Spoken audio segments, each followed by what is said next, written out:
Angalieni jamani, haya ndo maandamano yenyewe sasa mnayoambiwa wanasema Samia aondoke. Bendera ya Tanzania iko juu hiyo, bendera ya Tanzania iko juu. Mnaona kama mnavyoona hapo, hawamtaki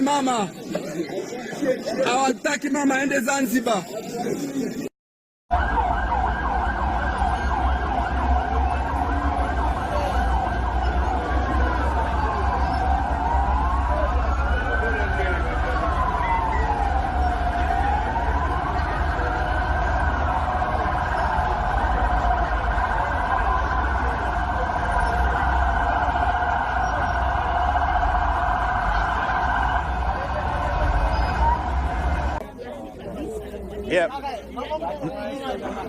Mnaweza mkaweka. Mnaweza mkaweka.